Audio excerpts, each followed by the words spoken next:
आपके बच्चे के मुंह में दांत कब निकलेंगे ये पता लगाना आप बच्चों का खेल नहीं रह गया। पहले पेरेंटिंग एक बहुत फिक्स स्टाइल की होती थी, लगभग हर पेरेंट एक तरीके से ही बच्चों को अपब्रिंग करता था। लेकिन लेटेस्ट अभी देखा गया है कि पेरेंट्स बहुत सर्च करते हैं चीज़ों को, पेरेंटिंग को, और पेरेंटिंग के काफ़ी सारे ट्रेंड्स क्रिएट हो चुके हैं। इन ट्रेंड्स की वजह से हम देख पा रहे हैं कि बच्चों के जो दांतों के इरप्शन सीक्वेंस है कहीं ना कहीं वो भी रिलेटेड है और बहुत ड्रामेटिक चेंजेस आए हैं उनके सीक्वेंस।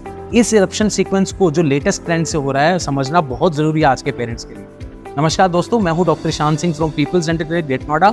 आज मैं बात करने वाला हूं वो सभी वेरिएशंस की जो हम नए बच्चों के दांतों के इरप्शन में देख पा रहे हैं, और मैं डिस्कस करूंगा आपसे कि इन सभी इरप्शंस के जो वेरिएशंस हैं इनको आप कैसे डील करें। इस वीडियो में मैं आपको समझाऊंगा कि पहले इरप्शन सीक्वेंस क्या था बच्चों के दांतों को निकलने का, और अब पिछले 5 से 7 सालों से जो इरप्शन सीक्वेंस में चेंज आए हैं, वेरिएशंस आए हैं, वो क्या हो गया। इन दोनों का कंपैरिजन करके आपको अपने बच्चे को कैसा ओरल हेल्थ केयर देना है ये भी मैं आपको इस वीडियो में बताऊंगा।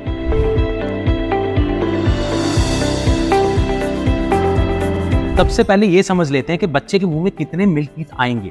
32 नहीं आएंगे, 20 आएंगे। 10 ऊपर वाले जबड़े में, 10 नीचे वाले जबड़े। देखिए 5 तरीके के दांत होते हैं। अगर हम जबड़े को इस तरीके से देखें बीच से, तो बीच में आपके दांत आता है सबसे पहले सेंट्रल इंसाइजर, फिर लेटरल इंसाइजर, फिर कैनाइन, फिर एक फर्स्ट मोलर और सेकंड मोलर। सिमिलरली ऐसे इधर भी central incisor, lateral incisor, canine, first molar, second molar. Similarly नीचे के जबड़े में सेंट्रल इंसाइजर से लेके सेकंड मोलर, सेंट्रल इंसाइजर से लेके सेकंड मोलर।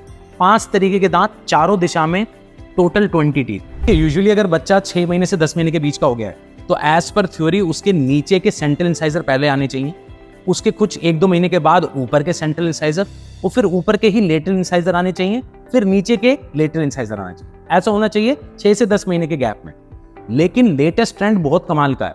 ऐसा भी हो रहा है कि नीचे की जगह पहले ऊपर दांत आ रहे हैं, और ऊपर के जो लेटरल इंसाइजर उनसे पहले नीचे के लेटरल इंसाइजर आ रहे हैं, फिर नीचे के बीच में सेंट्रल इंसाइजर आ रहे हैं। ये बहुत बड़ी वेरिएशन है, और इसको चेक करने के लिए आपको जरूर एक बार पीडियाट्रिक डेंटिस्ट से मिलना चाहिए। इन केस अगर बच्चे के मुंह में कोई दांत ही नहीं है 1 से 1.25 साल की उम्र तक, तो आपको इसके लिए एक डेंटल एक्सरे करवाना पड़ेगा। डेंटल एक्सरे में पता चलेगा कि कहीं कोई अंदर पैथोलॉजी तो नहीं है, कहीं कोई दांत फंस तो नहीं रहा है, कहीं उसकी बड एब्सेंट तो नहीं है, कोई सिस्ट तो नहीं बना है।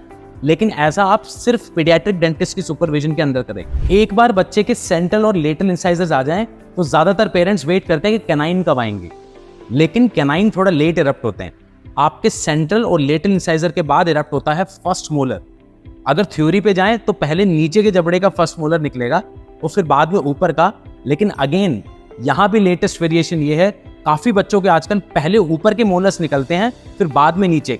रूल ऑफ 4 अप्लाई होता है यहाँ पर, यानी कि जब इंसाइजर्स निकल जाएंगे उसके लगभग 4 महीने बाद फर्स्ट मोलर्स निकलेंगे। फर्स्ट मोलर्स जब सारे निकल जाएंगे उसके लगभग 4 महीने बाद कैनाइन्स निकलेंगे।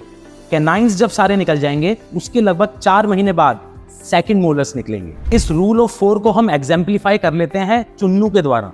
चुन्नू एक हाइपोथेटिकल बच्चा है जिसको हम सोच रहे हैं इस समय, और उसके मुंह में 6 महीने की उम्र में पहला नीचे का सेंट्रल इंसाइजर निकल चुका है। चुन्नू हुआ 6 महीने का, नीचे निकला सबसे पहले सेंट्रल इंसाइजर, फिर जब वो 1-2 महीने बाद 7 महीने का हुआ तब उसका निकला ऊपर का सेंट्रल इंसाइजर, उसके 1-2 महीने बाद उसका निकला जब वो 8 महीने का हुआ लेटरल इंसाइजर, फिर जब वो लगभग 9 महीने का हुआ तब नीचे का लेटरल इंसाइजर निकला।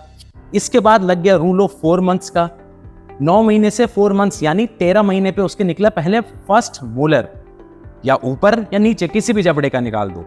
उसी के आसपास चारों फर्स्ट मोलर्स आ गए 13 से 14 महीने की उम्र में। तो इसी रूल ऑफ 4 को ध्यान में रखते हुए हमें ये पता है कि 13 से 14 महीने की उम्र में चुन्नू के पास लेटरल इंसाइजर्स और फर्स्ट मोलर्स थे। अब इंतजार आपको कैनाइन्स का है, जो कि इसके 4 महीने बाद, यानी कि जब चुन्नू लगभग 1.5 साल का होगा, 17 से 18 महीने के आसपास, तब उसके कैनाइन्स निकलेंगे। ट्रेंड तो हम कह नहीं सकते, ऊपर के जबड़े या नीचे के जबड़े कहीं से भी आ सकते हैं, लेकिन ये एक बहुत इंपॉर्टेंट टाइम होता है। यहीं पे हमें पता लगता है कि कहीं बच्चे के इरप्शन सीक्वेंस में कोई गड़बड़ तो नहीं है। अगर आपको पता लगाना है कि सब कुछ सही है तो बेस्ट तो यही है कि आप पीडियाट्रिक डेंटिस्ट के पास जाएं और इन कैनाइन्स के निकलते ही उनसे पता करें कि क्या सब कुछ सही चल रहा है कि नहीं। कैनाइन्स के निकलने के लगभग 4 महीने बाद, यानी कि जब बच्चा 22 महीने से लेकर के 25 महीने का होता है, तब निकलने लगते हैं पहले सेकंड मोलर्स। वो भी कहाँ? ज्यादातर नीचे के जबड़े से ही निकलते हैं। ये टाइम भी बहुत इंपॉर्टेंट टाइम है। क्योंकि इन मोलर्स से ही बच्चा 12 की उम्र तक खाएगा। अगर आपको लगता है कि मोलर्स टेढ़े आ रहे हैं या कहीं ब्लॉक हो रहे हैं तो आपको अगेन डॉक्टर को कंसल्ट करना चाहिए।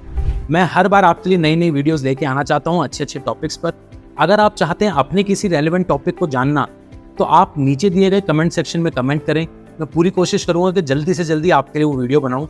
अगर आपको किसी भी तरीके के किसी भी डेंटल टॉपिक पे किसी भी तरह का डाउट है आप वो भी कमेंट कर सकते हैं। मैं ज़रूर कोशिश करूँगा कि जल्दी से जल्दी आपको कमेंट में रिप्लाई करूँ या फिर उस पर एक रेलेवेंट वीडियो बनाऊँ। आपको अगर हमारा चैनल अच्छा लगा हो तो इसे लाइक करें, सब्सक्राइब करें और नीचे दिए गए बेल आइकन को ज़रूर प्रेस करें। Thank you so much for watching.